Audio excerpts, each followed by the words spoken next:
So we're going to talk about the numbers for Saw 10.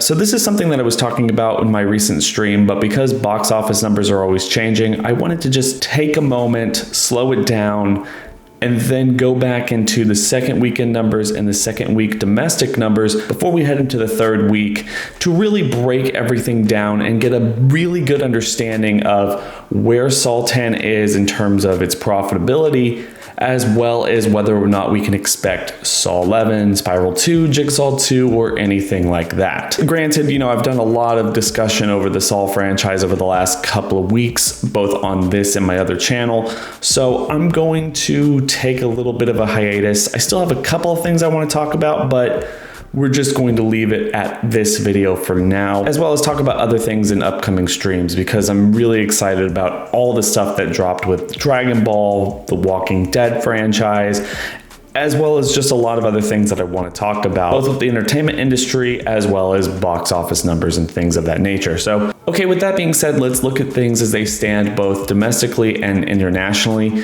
As you can see on the domestic front, Saw 10 has already made $35.7 million and internationally $23.3 million to nearly $60 million globally. Now, quite frankly, on a budget of $13 million, this is fairly impressive for a movie of its nature, especially a 10th entry in a long-running horror franchise, and one that I think is somewhat beneficial for the overall studio programming system, as well as something that I can imagine Lionsgate is overly happy with, considering some of their more recent unsuccessful films. However, when we're talking about this movie's success and where it stacks up to anything else in the franchise, I feel like the easiest comparison over everything else is 2017's Jigsaw. This movie saw $38 million domestically back during the October and November months of that year, something that Saw 10 will hopefully handily beat in this upcoming weekend as it vies for a chance at $40 million. The one thing I'm kind of concerned about with all of this, as you can see right here, is this $64.9 million that Jigsaw made internationally. I'm not necessarily going to go over the international numbers for this film, Spiral, or Saw 10, but as you can see from the breakdown here, at least in terms of one-to-one comparison, it might seem like Saw 10 is now performing on kind of a weaker position than it was in 2017 with the release of Jigsaw. As you can see here, Jigsaw ended up making over $100 million worldwide, and that's something I do want to get into as we go down this list of stuff that I want to discuss. But for right now, I'm not overly worried about Saw 10's measly $23 million on an international front. For one, as far as I'm aware, some of the key markets have not opened up yet for Saw 10. Noticeably Germany, as well as not playing in Russia because of everything happening in the rest of the world right now. This movie is going to come in a little bit of a weaker position from the international perspective than some of its immediate predecessors or some of the earlier films in the franchise. This is kind of why I preface a lot of people when I say, yes, this movie is going to be doing well on a domestic front as well as an international front, but I don't think that we can expect this movie to perform in the exact same way as something like Jigsaw did even just 6 years ago. However, I do want to preface all this by saying the Saw franchise has a very long history of outperforming the domestic numbers on the international front. And because some very big markets have not opened at the time of recording this video, we can't say exactly where it's going to end up. And as I already stated, Saw 10 is going to be making more money domestically than Jigsaw did, sans inflation, by the time it's done with its run. Depending on how well it does this weekend, I can imagine it getting somewhere to the tune of $45 million domestically, which is about on par with Saw 3D back in 2010. So one of the things I think a lot of people are asking themselves right now is, well, if this movie on a $13 million budget is going to make $45 million domestically, which is essentially 3 times plus a little bit of its production budget, as well as whatever it makes internationally, which, given the strength of the critical acclaim of this film, as well as the historic nature of this franchise usually making about 60% of its overall worldwide gross in the international markets, as opposed to 40% on the domestic front, one can possibly assume, rightfully so, that this movie could end up around Saw 5's $113 million. I'm not necessarily bullish on that. As I already said, it's not opening in Russia, which typically makes about $5 million for the franchise, as well as the idea that maybe some of the higher competition is going to get in Saw X's way. One being Exorcist Believer, which might not be doing as well on either an international or domestic front as Universal might hope, but it's still direct competition, as well as something like Five Nights at Freddy's, as well as the inevitable digital release on October 20th. All of these do not work in this movie's favor at making over $100 million at the box office. And that's why I've said for the longest time, this is probably going to be a 90 to 95 million, possibly even 100 million if they push it, movie at the box office on a worldwide front. But given the fact that this is only a $13 million budgeted film, as well as being the 10th in the entire franchise, and it's a noticeable improvement from the last film that was the most expensive film in the franchise, these are very big wins. But where does that end up in the conversation of how successful this movie was and where that gets us in this long-running franchise potential for another sequel or two? Well, for that, we have to go over just a couple of things. And I would really like to start here with a Reddit post from Vince360, who's a prolific poster on that. And if you don't follow the Reddit, he's one of the best people to look at for any updates and news for this franchise in the immediate future.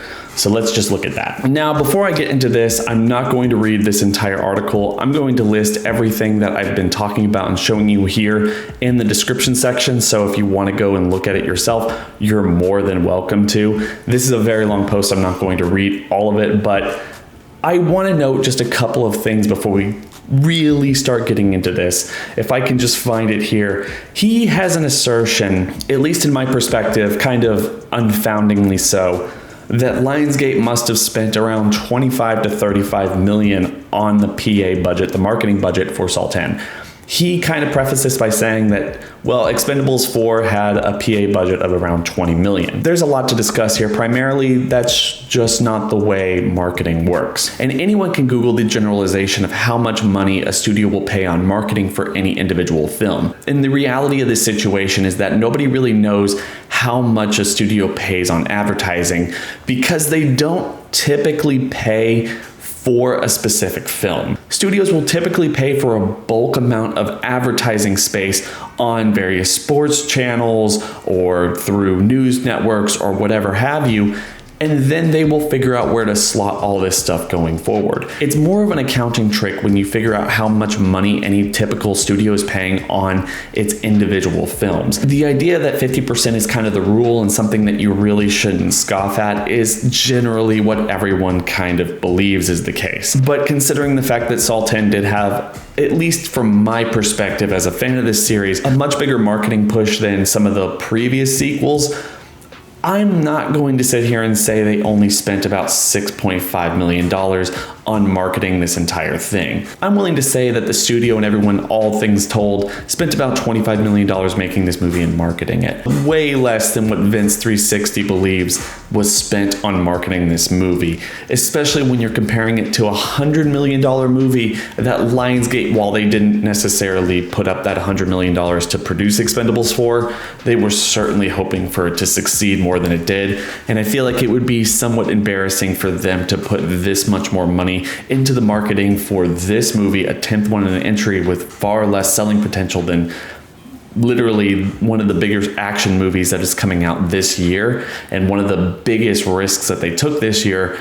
I just don't really see that. I think it makes a lot more sense that even if they went above and beyond, they probably only spent about 60 to maybe even 90% of its overall budget on marketing. So about $25 million high range for everything, not just the marketing itself.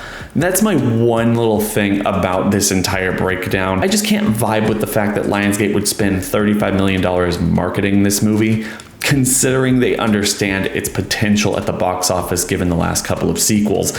And if this was the case for pretty much any movie, no movie would make any profit. When you start pushing it down to a point that he's trying to make here, that a movie that cost $13 million was marketed in such a way that it can make $110 million at the box office and potentially lose $3 million, that to me doesn't make sense, and it's Hollywood accounting at its finest.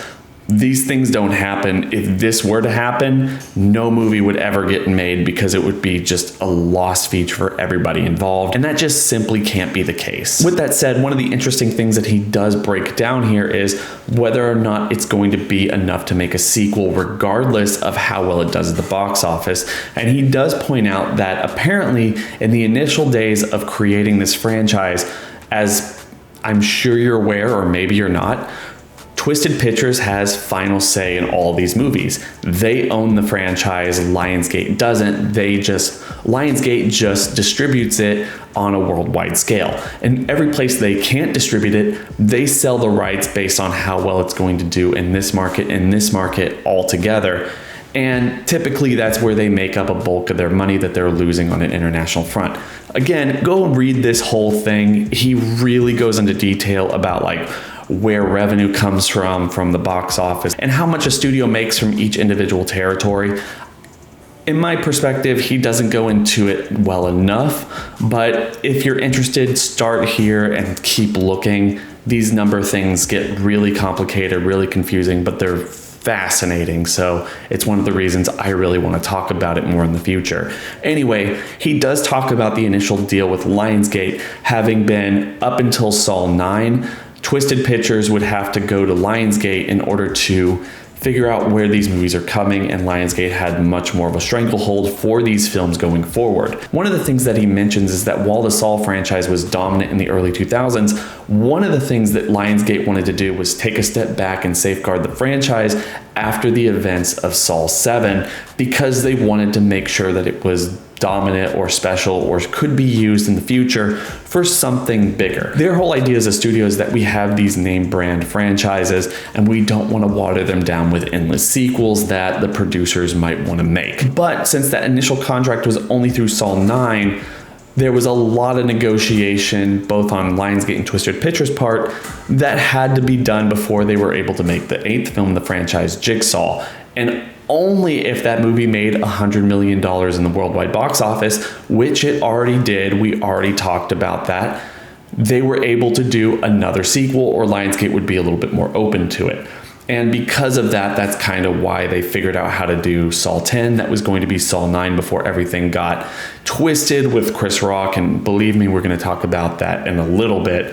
But now that they did make Spiral, and this is Saw 10, or even just Saw 9, depending on how that's laid out in the contracts, as long as there hasn't been any continuation of this contract or extension of it, it would seem, as has been suggested by the producers, that Twisted Pictures has free reign to make as many sequels as they want, and they no longer have to convince Lionsgate to move forward with Saw 11, Saw 12, or anything in the immediate future. And because the producers have already made very clear that, one, they want Tobin Bell to come back, they know that fans love this era of the franchise, and they've done their best to safeguard the continuity and everything in relation to the Saw franchise, I think we can take all of this to suggest that even if it makes $90 million or $95 million, maybe even $100 million if it does really well in later weeks, I think we can take all of this to assume that there is going to be an 11th Saw film. And as the producers have already said, that's probably going to be sometime within the realm of Saw 1 to Saw 3, in those time skips between those movies, where Tobin Bell and Shawnee Smith, Costas Mandylor, and everybody else is still alive. Now, this is something I want to talk about when it comes to producing these movies, and something that we can expect going forward. I don't necessarily think we're going to be getting Spiral 2. I think that's dead in the water, even though everyone involved still wants to talk about how much they want to work with Chris Rock again and everything in that way. I think that there's a lot that's been going out over the last couple of years that would seem to indicate that they were ready to make Saw 9 in what became Saw 10.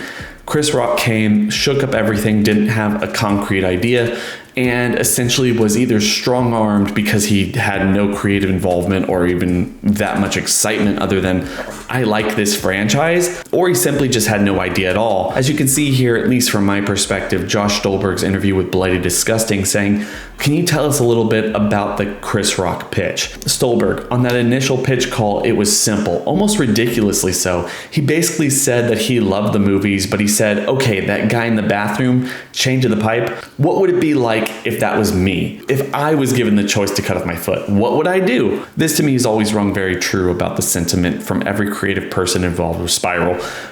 Yes, Chris Rock is a star, but he considered himself way too big for this franchise, and something to the extent that I'm going to put my name on this, I'm too good for this, but I want to be involved because either I like this or this was something that was going to be my more serious take or something. I'm not entirely sure. Some people have talked about this from one form to another, where in terms of initial pitch, he wanted to make something like a 48 hours movie in the Saw universe, and that might have worked, but apparently he was either bullied or something into just what ultimately became Spiral, and for me it just didn't work. That movie didn't make enough money. Additionally, I feel like the same can be said for Jigsaw 2. Even though I do love those characters, those situations, the story, and where it left off, I want to go back to it. The movie didn't make that big of a splash, and unfortunately it seems like the future in this movie franchise is staying in that wheelhouse where everyone knows the characters that are still alive and having to do your best to place these within an already overly convoluted timeline. With that being said, I feel like it's worth noting that even though this movie cost $25 million to produce, at least that's my guesstimate, it's going to make around $90 million, and it should be profitable here this upcoming weekend in the box office sense, even taking in all of the revenue that they have to give to the distributors, both domestically and internationally as well. And hopefully it's going to be enough to justify Lionsgate and Twisted Pictures coming together and making a quick sequel. I've already talked about the sequels that I would really like to see for this film or some type of continuation. I'm going to leave that in the description as well as somewhere up here for you to go check those out if you want. But this has been a Real Numbers podcast style discussion. I really want to do more of these, and I'm really excited to talk about not only the continuation of this franchise in the future and where it is financially, but also just in general, like everything related to the film industry. Doing my best to put all this together, and definitely wanted to talk about it. Going to do more streams in the future, take those as well as other discussion topics that I have and put them here for quick, easy content for you guys to enjoy and for us to discuss in the comments. Hope everyone's having a fantastic day. It's been real.